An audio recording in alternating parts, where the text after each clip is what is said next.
Muchas gracias, estoy muy complacido de estar nuevamente acá. Hemos tenido la gran fortuna y el honor de haberlos podido acompañar en los últimos años y el propósito de estas cortas palabras es decirles que la industria financiera en Colombia es tal vez en este momento la industria que más nos está aportando al crecimiento y por eso es tan importante tener todos estos eslabones de la industria, incluyendo esta, pues que es tal vez la última etapa, que es la gestión de cobro de la cartera, aunque yo sé que entre ustedes también hay muchos originadores, hay muchas empresas que no solo están en esa gestión de la cobranza, sino que en la medida en que han ido conociendo más los clientes en esa gestión de cobro, pues también han ido desarrollando todo tipo de habilidades para hacer bien la originación de crédito. Entonces, yo quería hablarles momentáneamente de cómo estamos viendo desde el Gobierno Nacional esta industria, muy puntualmente, un poco en abstracto, aislada de todos los temas macroeconómicos y políticos del país, porque es una industria en la que tenemos cifradas muchísimas esperanzas. ¿Por qué? Porque es donde vemos también un enorme espacio para crecimiento en los próximos años. Es una industria donde todo está dado para seguir teniendo muy buenas tasas de crecimiento y que siga siendo una industria que le aporta muchísimo al PIB en general en el país. A la gente se le olvida, la gente no sabe, no lo tiene tan presente, que el sector individualmente más importante de la economía colombiana es el sector financiero. Representa el 20% del PIB y es un sector que casi nunca falla. Es un sector que siempre está con un crecimiento entre el 4,5% y el 5%. Entonces, ayuda enormemente a los resultados agregados de la economía colombiana y por eso hay que estar siempre muy pendiente de lo que pasa en esta industria. Queríamos mostrarles rápidamente una información que me parece que es bueno compartir con ustedes. Tal vez si me ayudas a pasar. Fíjense, ¿por qué digo que este es un sector donde el potencial de crecimiento es muy grande? Miren ustedes vamos atrás. Miren ustedes los niveles de penetración del crédito como porcentaje del Producto Interno Bruto en Colombia, pues cómo han venido subiendo. Hemos tenido un crecimiento bastante acelerado, ya estamos llegando más o menos al 46-47% del Producto Interno Bruto. Esto ha sido un proceso continuo, pero todavía estamos muy por debajo de países con los que nos gusta compararnos, como por ejemplo Chile. Fíjense ustedes que tenemos, digamos, un espacio enorme. Si uno simplemente piensa lo que puede significar para el producto que el tamaño del crédito en proporción a la economía crezca, en términos del crecimiento que le puede aportar año a año a la economía, pues es enorme. Esto se logra de muchas maneras.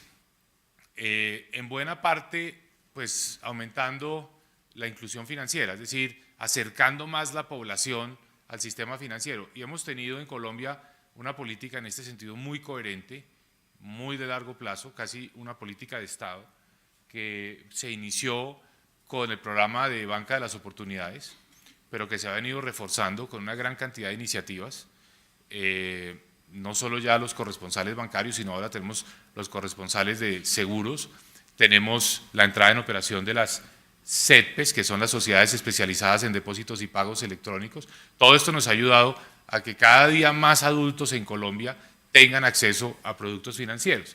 Esto, digamos que ya va en el 77% nuestra meta para el 2018, fin del Plan Nacional de Desarrollo, es llegar al 80%, y fíjense que es algo en lo cual pues vamos bastante bien en el cumplimiento de esta meta. Este es el número de adultos con productos de crédito y lo que digamos medido en millones de personas.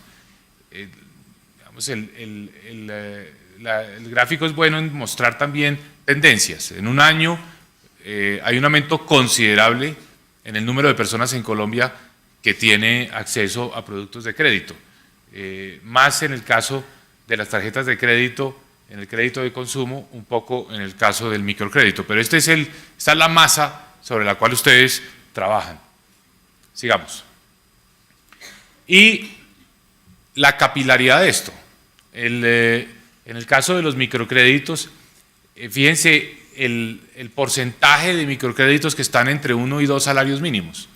Ha pasado de 15% en el año 2010 a 23% en el 2016.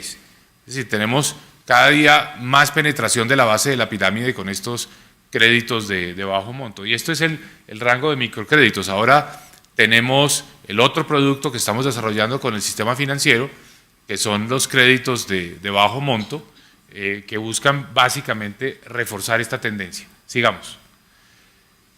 Eso es lo que les comentaba del crecimiento del PIB y el crecimiento de la cartera. Fíjense, pues las escalas son diferentes, pero el crecimiento de la cartera ha estado generalmente por encima del crecimiento del PIB. Esto es muy positivo. Incluso este último trimestre que se ve un crecimiento de la cartera un poco menor, 4.6%, en todo caso es un crecimiento muy superior al de la economía como un todo. Sigamos. Calidad. El índice de calidad, digamos que es la medición de cartera vencida, 3.2%, es un índice muy bajo. Esta es una de las mejores noticias que puede tener la economía colombiana. Quiere decir que a pesar de la desaceleración económica, la calidad de la cartera sigue siendo muy sólida. Y no solo eso, toda esa cartera que está vencida está más que bien provisionada, 144% es el índice de cubrimiento. Entonces, pues esto quiere decir que tenemos un sistema financiero muy sólido. Esta, insisto, es la mejor noticia para la economía colombiana. Tal vez ese pilar es el pilar indispensable. Las crisis económicas ocurren cuando hay crisis financieras y este, digamos, indicador nos muestra que en ese sentido en Colombia estamos bastante protegidos. Sigamos. Y estos son indicadores de calidad ya por diferentes tipos de cartera. La cartera de consumo, 4.9%, es el indicador de cartera vencida. La cartera comercial, 2.3%. En todos los casos, muy bien provisionada. Sigamos. La relación de solvencia está en el 10.3%, la básica, y la total en el 16%. Recordemos que la solvencia total, el mínimo regulatorio es 9%, tenemos unos bancos bien capitalizados. Sigamos. Y tenemos unos indicadores de rentabilidad tanto sobre patrimonio como sobre activos que son bastante buenos. Entonces tenemos un sistema financiero sólido, robusto. Sigamos.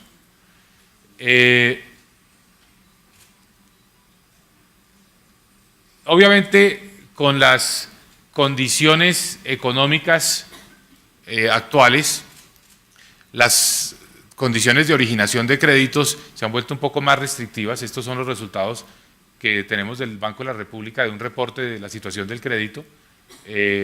Esto, digamos, lo que está reflejando es la condición del ciclo económico en el caso del crédito de consumo. En el caso del crédito comercial, las respuestas o las condiciones son opuestas por parte de los bancos que responden a estas encuestas. Sigamos. En vivienda y en microcrédito más restrictivos. Es decir, tenemos que enfrentarnos, y eso seguramente es lo que va a pasar, ya lo estamos viendo, a la desaceleración del crédito. Eso es una consecuencia natural del efecto del menor crecimiento de la economía, asociado, por cierto, a las condiciones externas. Si algo, digamos, es claro para todos es que el entorno internacional es un entorno cada día más complejo. Ese entorno internacional Colombia lo ha sabido sortear muy bien gracias a su mercado interno, y ese mercado interno lo podemos potenciar esencialmente sobre la base del crédito. Entonces, nuestro mensaje en esto es a los bancos siempre el crecimiento de la cartera es fundamental para poder mantener dinámica nuestra economía en condiciones externas desfavorables. Naturalmente, esto también refleja la situación de las tasas de interés. Y en esa materia, pues yo creo que la buena noticia es que con el descenso de la inflación en el mes de agosto, el hecho de que la inflación pues ya esté bajando, pues muy probablemente esto signifique que termina el ciclo alcista de tasas de interés de intervención por parte del Banco de la República, y precisamente esto es lo que va a permitir que se normalicen otra vez las condiciones de acceso al crédito y de las exigencias de los bancos. Las exigencias reflejan muchas veces también pues, las condiciones, la capacidad de pago, y la capacidad de pago es una variable que es directamente proporcional al costo del crédito. Sigamos. Entonces, el sector está bien, el sector está muy bien. Lo que tenemos es que asegurarnos que el sector siga por ese buen camino. Entonces, ¿cómo nos vamos a asegurar de eso? proviendo un entorno macroeconómico que sea pues apropiado, adecuado para que los sectores económicos sigan teniendo un buen desempeño. Entonces, ¿cuál es la tarea nuestra? La tarea nuestra, ustedes la pueden calificar como muy sencilla o muy compleja, dependiendo de con qué lente la quieran ver, pero parte de una premisa simple. Lo más importante que puede hacer el gobierno es generar confianza. Generar confianza. Que el hogar colombiano tome la decisión de endeudarse para comprar una vivienda, para comprar un electrodoméstico, para comprar un automóvil, para comprar un celular, que tenga la confianza suficiente para tomar ese crédito. Que el empresario tenga la confianza para hacer inversiones, para ampliar su capacidad productiva, para generar empleo. Entonces, eso suena simple. La pregunta es cómo se genera confianza. ¿Qué hay que hacer para generar esa confianza? Para que los agentes económicos, hogares, empresas o inversionistas extranjeros tomen la decisión de invertir o de consumir. Entonces, la respuesta a esa pregunta es: la confianza se genera sobre la base de políticas sólidas, de que el país tenga claro el norte en materia económica, es decir, de que haya credibilidad en el manejo económico. Y por encima de todo, la credibilidad en el manejo económico depende de que las finanzas públicas sean sostenibles, que estén bien manejadas. Por eso es tan importante lo que pasó ayer en el Congreso de la República. Se aprobó el monto total del presupuesto para el 2017. Y es un monto que, como porcentaje del Producto Interno Bruto, está reducido. ¿Qué quiere decir esto? Que nos estamos acomodando a una realidad, y es que hay menos ingresos. ¿Por qué hay menos ingresos? Porque perdimos la renta petrolera. En el 2013 recibíamos 23 billones de pesos en ingresos petroleros en el gobierno nacional. Este año, cero. El año entrante, cero. Entonces, ¿qué hemos tenido que hacer? Acomodar el gasto para cumplir con nuestra meta. Nuestra meta es reducir el déficit fiscal. Y eso vale oro, porque esa sostenibilidad fiscal genera credibilidad y genera confianza. Por eso estamos tan concentrados en esa tarea. Y lo que pasó ayer es un excelente paso, porque quiere decir que se tomó la decisión más importante de todas, es el techo total del presupuesto, el monto total del presupuesto, consistente con esas metas fiscales, consistente con la generación de credibilidad, consistente con la confianza. A esto lo tenemos que reforzar. Naturalmente no solo se trata de tener una política fiscal sostenible, hay que reforzarlo por otros lados. Entonces, ¿qué es lo que estamos haciendo? En una gran cantidad de actividades, buscando que los recursos del gobierno, que son hoy más escasos, se inviertan en actividades que tienen el máximo efecto multiplicador. Entonces, ¿dónde vemos que están los máximos efectos multiplicadores? En la vivienda. Entonces, por eso tenemos los programas de vivienda muy apoyados en el subsidio a la tasa de interés. ¿Para qué? Para que más familias tomen la decisión de comprar vivienda, desde la vivienda de interés prioritario, pasando por la BIS y siguiendo la vivienda de clase media. Programa fundamental. O la construcción de infraestructura, que también tiene un gran efecto multiplicador, bien sea con las 4G o con la obra pública, donde asignamos una parte muy importante del presupuesto. Entonces, priorizamos con un criterio de máximo impacto sobre la actividad económica. Eso nos lleva a privilegiar sectores como la construcción de vivienda, la construcción de infraestructura y también ahora la construcción de aulas escolares, donde estamos destinando una parte muy importante de los recursos del presupuesto. Todo esto para mover la economía. Y al mismo tiempo, en esa base de la pirámide que es tan importante para ustedes, que son estos microcréditos de 1 a 2 salarios mínimos, la capacidad de pago depende de dos cosas. En primer lugar, del empleo, de que la persona tenga empleo. Y afortunadamente las cifras de empleo en Colombia siguen siendo buenas. Pero también depende en algunos segmentos de la población, sobre todo las personas con los puntajes más bajos del Sisbén, que sigan recibiendo los subsidios del Estado. Los subsidios del Estado vienen en muchas formas, pero al final refuerzan todos el ingreso familiar y por ende la capacidad de pago. Algunos son subsidios como Familias en Acción, que son transferencias monetarias, donde utilizamos el sistema financiero para además incluir más personas, para que haya más personas con cuentas. Entonces, esos subsidios les damos toda la protección, los privilegiamos dentro de toda la asignación de recursos del presupuesto. Pero el ingreso familiar también se refuerza con medidas indirectas, por ejemplo, los subsidios al consumo de los servicios públicos domiciliarios, y particularmente de la energía eléctrica, o la educación pública gratuita, o los subsidios asociados a atención a la primera infancia, los programas como el de Cero a Siempre. Todo eso ayuda a reforzar el ingreso en la base de la pirámide, que es lo que ha sido fundamental para explicar por qué 4,5 millones de colombianos salieron de la pobreza e ingresaron a la clase media. Entonces, el gran objetivo de todo este, digamos, entramado de políticas públicas, el gran objetivo, si lo pudiéramos focalizar en uno solo, es que el país siga avanzando en la dirección de reducir la pobreza. O sea, ya logramos bajar del 37 al 27% de la población, pero el 27% sigue siendo muy alto y tenemos que seguir por ese camino.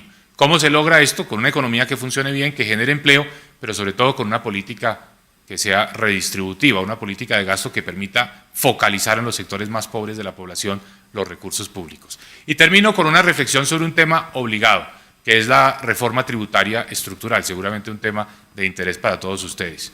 ¿Qué es lo que se busca con la reforma tributaria estructural?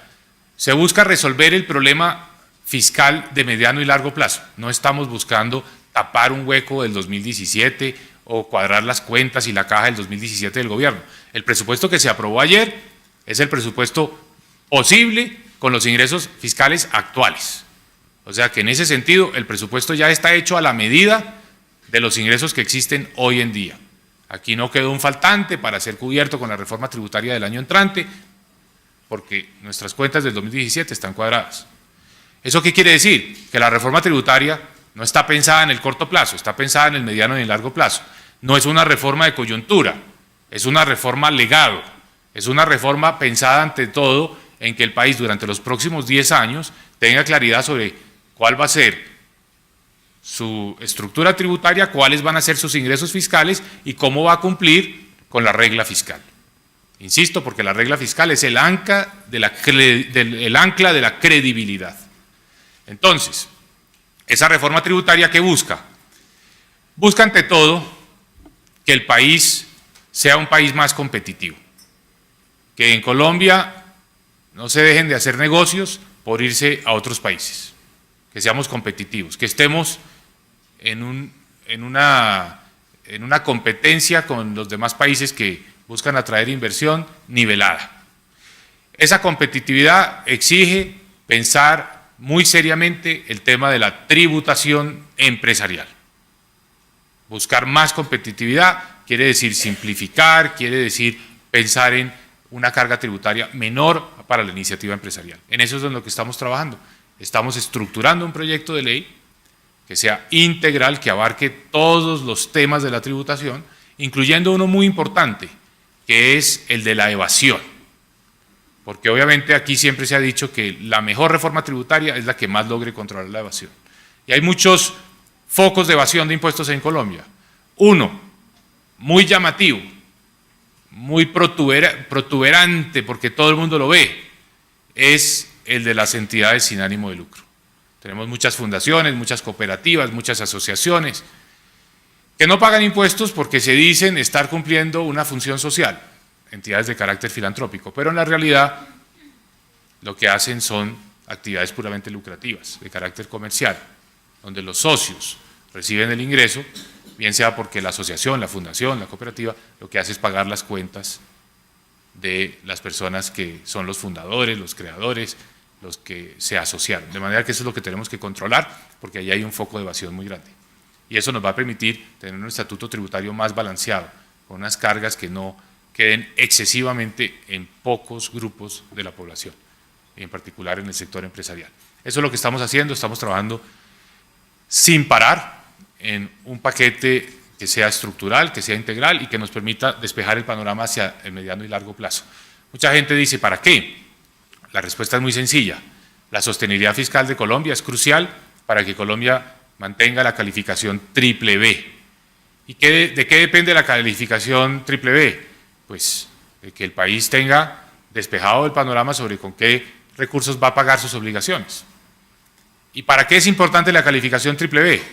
Pues en primera instancia, para el gobierno es muy importante, porque le permite acceder a un financiamiento más barato. Y en la medida que tengamos que pagar menos en intereses, vamos a poder pagar más en inversión social y hacer más infraestructura. Entonces el gobierno es el primer beneficiario de tener los intereses menores, pero la cuenta no termina ahí. Al sector empresarial también le interesa mucho mantener la calificación BBB porque es el acceso al financiamiento de largo plazo en mejores condiciones. Hay muchas empresas en Colombia que también dependen de esa calificación. Y si se afecta la de la nación, se afecta la de las empresas. Pero ahí no terminan las cosas. El financiamiento en el país, en general, está atado, el financiamiento de largo plazo, a las tasas que paga la nación por su deuda, las tasas de los TES. Las tasas del crédito hipotecario, por ejemplo, dependen críticamente de las tasas de los TES. Entonces, si se encarecen las tasas de los TES, se encarece el crédito hipotecario. A la familia colombiana que tiene créditos de vivienda, también le interesa que Colombia mantenga la calificación BBB. Entonces, por muchas razones, tenemos que trabajar en esa dirección. Tenemos una advertencia, y es una perspectiva negativa, es decir, una probabilidad de 1 en 3 en que se baje la calificación. Lo que tenemos es que asegurarnos que eso no pasa. Y las principales herramientas que tenemos para asegurarnos de que eso no ocurre tienen que ver con el manejo del gasto y con el manejo de los ingresos. Por el lado del gasto, ayer hicimos la tarea con un monto total del presupuesto reducido que permite cumplir con nuestra meta de déficit fiscal. Y por el lado de los ingresos es la tarea que haremos con la reforma tributaria estructural.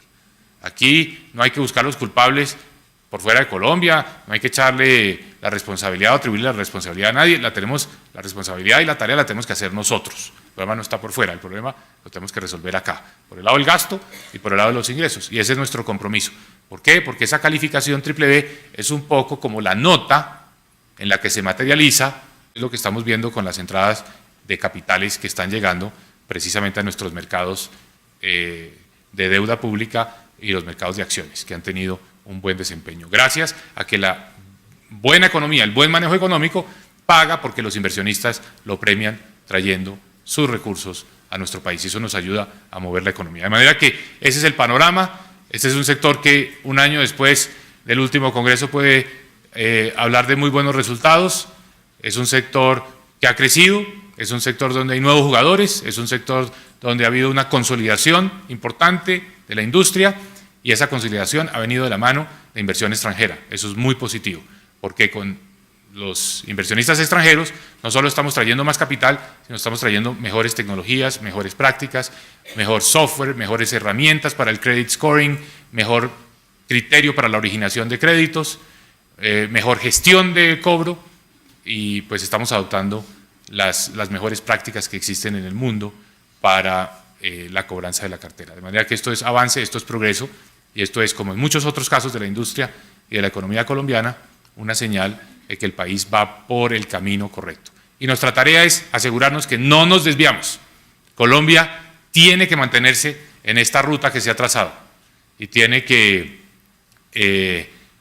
superar esta tormenta asociada a la caída de los precios del petróleo. Nos estamos acomodando bien. Yo diría que vamos como 2/3 partes en el proceso de ajuste a esa caída de los precios del petróleo, pero el país ha sido ejemplar, admirable en la forma como se ha acomodado a un choque tan profundo. De manera que eso nos debe además de llenar de razones para no desviarnos de esta ruta. ¿Cuál es la ruta? Es la ruta de la seriedad. ¿Cuál es la ruta que no vamos a tomar? ¿Cuál es el atajo que no vamos a tomar? El atajo del populismo. Por allá no nos vamos a ir, nosotros vamos a estar siempre con nuestras tesis económicas y políticas a evitar que se incurra en el populismo. Vamos a mantenernos por la línea de la seriedad y por la línea de la responsabilidad. Y en eso estoy seguro que ustedes desde el sector privado nos van a acompañar y nos van a apoyar. Muchas gracias.